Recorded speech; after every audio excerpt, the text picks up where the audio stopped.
ಇಂದೇ ಡೌನ್ಲೋಡ್ ಮಾಡಿ ಮತ್ತು ನಿಮ್ಮ ನೆಚ್ಚಿನ ಶೋಗಳನ್ನ ಆನಂದಿಸಿ. ಪಾರ್ಟ್ನರ್, ನಿನ್ ಮೇಲಿರೋ ಧೈರ್ಯದಿಂದ ಹೊರಗಡೆ ಎಲ್ಲರ ಹತ್ರನೂ ತಲೆ ಎತ್ತು ಮಾತಾಡ್ಬಿಟ್ಟಿದೀನಿ. ಆ ಹುಡುಗಿ ಸಾಕ್ಷಿ ಹೇಳಕ್ ಬಂದೇ ಬರ್ತಾಳೆ. ನಾನು ನಿನಗೆ ಮಾತು ಕೊಟ್ಟಿದ್ದೀನಿ. ಮಾತು ಕೊಟ್ಟ ಹಾಗೆ ಆ ಹುಡುಗಿ ಸಾಕ್ಷಿ ಹೇಳೋದಕ್ಕೆ ಬಂದಿದ್ದಾಳೆ.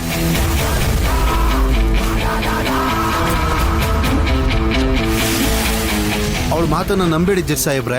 ಅವಳು ಹೇಳ್ತಿರೋದೆಲ್ಲ ಅಷ್ಟು ಸುಳ್ಳು. ಬೇಕಾದ್ರೆ ನನ್ನ ಮೇಲೆ ಕೇಸ್ ಹಾಕಿರೋಂತ ಆ ಹುಡುಗಿನ ಕರೆಸಿ ನಿಜ ಏನು ಅಂತ ತಿಳ್ಕೊಳ್ಳಿ ಜಡ್ಜ್ ಸಾಹೇಬ್ರೆ. ಹಾರಿಕಾ ಹಾರಿಕಾ ಹಾರಿಕಾ, ಹೋಗು, ಹೋಗ್ ನಿಜ ಹೇಳು. ಹಾರಿಕಾ, ಹೋಗು, ಕರೀತಿದ್ದಾರೆ.